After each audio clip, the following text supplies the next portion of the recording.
Good morning, children. Welcome back to the online session of Sri Gokulam Public School, Guruvayur. Children, we are here with a new chapter, chapter 12, that is consumer protection. In our previous class, that is marketing, we studied that consumer is recognized as the king of the market. But do you know, consumers are exploited in number of ways. So in this chapter, we will study about consumer protection. The syllabus related to this chapter is Concept of Consumer Protection, Consumer Protection Act 1986, Meaning of Consumer and Consumer Protection, Rights and Responsibilities of Consumers, Who can file a complaint and against whom, Redressal Machinery, and Remedies available. Let us discuss each of these points. Concept of consumer protection. Consumer has a wide agenda. We can say consumer protection has a wide agenda. It aims at providing protection to consumer against exploitation and unfair trade practices of traders, manufacturers, and service providers. So, this consumer protection provides protection to the consumer against the exploitation of the traders, manufacturers, and service providers. It also educates the consumer about their rights and responsibilities. It provides speedy and inexpensive redressal of their grievances. So, if they have any problem after using a product or after getting a service, so this consumer protection, it ensures speedy and inexpensive redressal of their problems or grievances.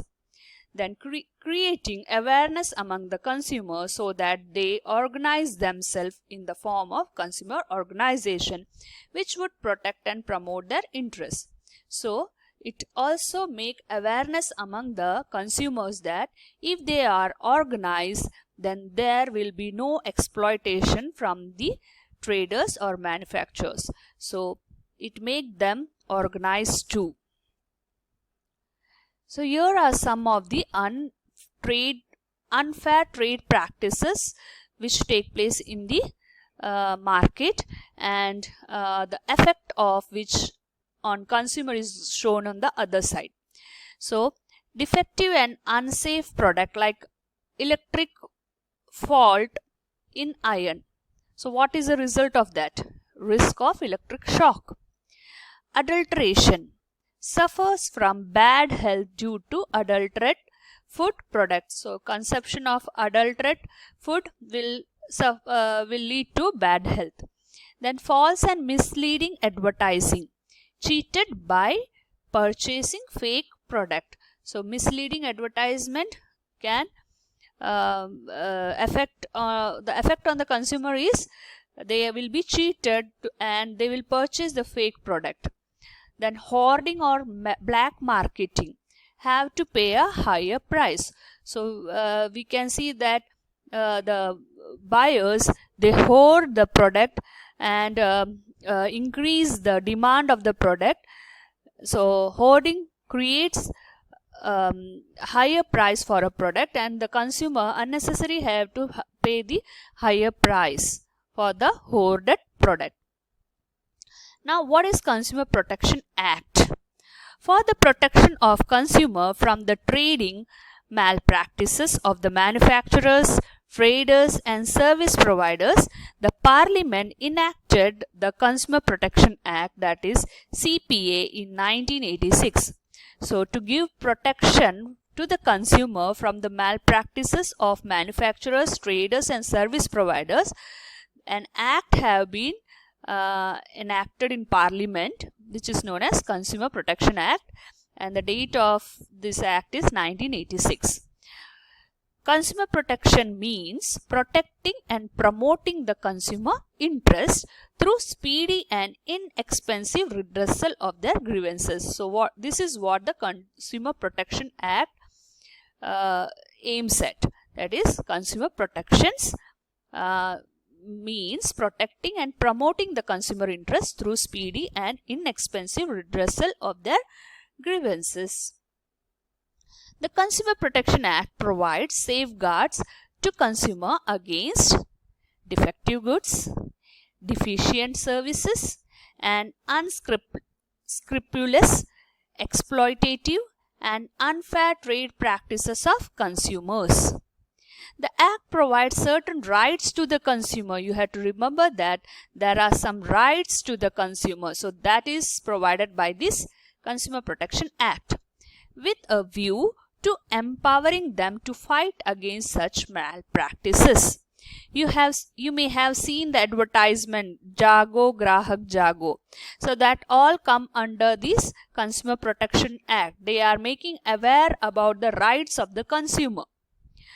The Act also provides for the formation of Consumer Protection Council in every district and state and at the apex level to promote and protect the consumer rights. So there is Consumer Protection Council also available in every district and states so that they can promote and protect the consumer rights. Now, what are the scope of Consumer Protection Act 1986? The scope of the Act is very wide. It is applicable to all types of undertakings, big and small, whether the private or public sector or the cooperative sector, whether a manufacturer or a trader, and whether supplying goods or providing services. So this is the scope of the protection given to the by the Consumer Protection Act. Now we have to see the definition of a consumer. Who is consumer? A consumer is generally understood as a person who uses or consumes goods or avail of any services. So consumer is a person who consumes goods or avails any services.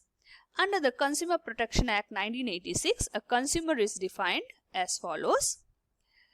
Any person who buys any goods for a consideration which has been paid or promised, or partly paid and partly promised, or under any scheme of deferred payment.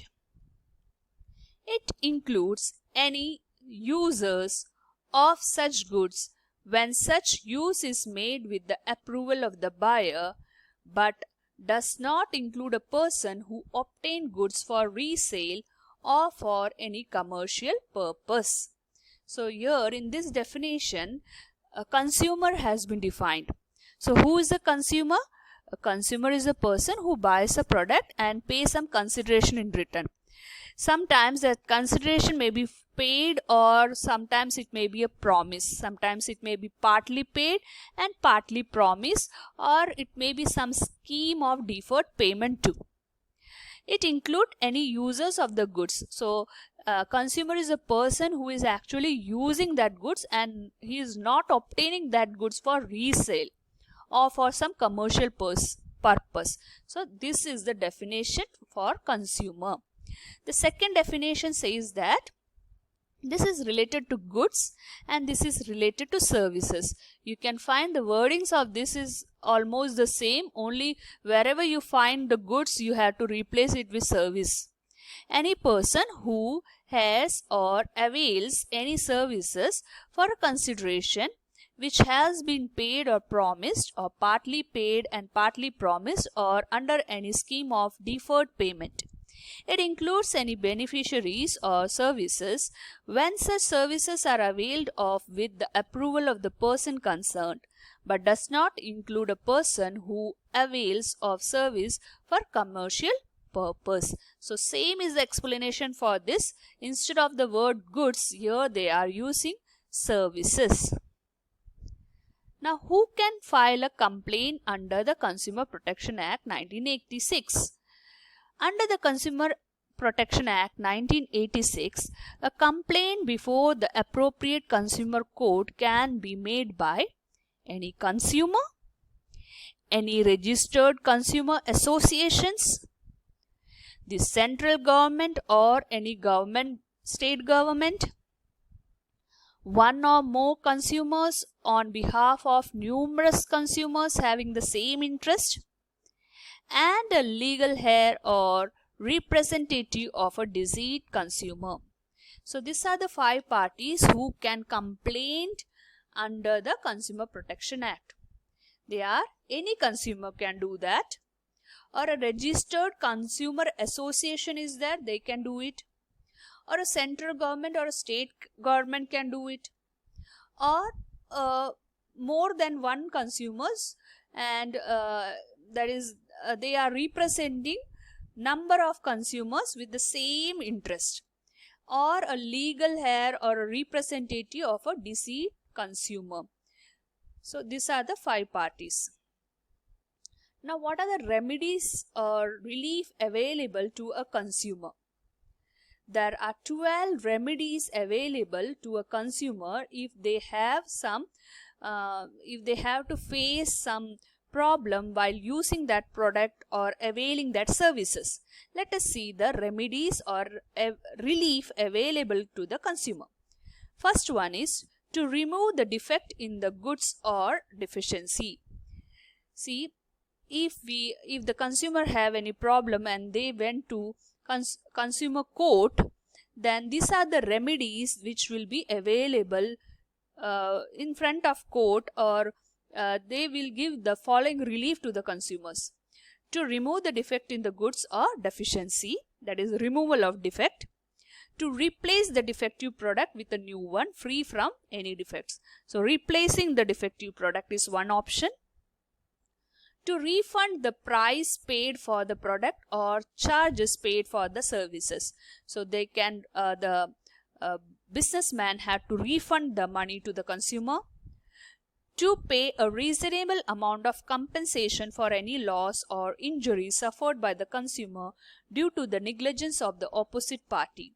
So due to the negligence of the seller, if the consumer have to face any injury or losses, that have to be compensated by the seller. To discontinue the exploitative or unfair trade practices and not to repeat it in the future.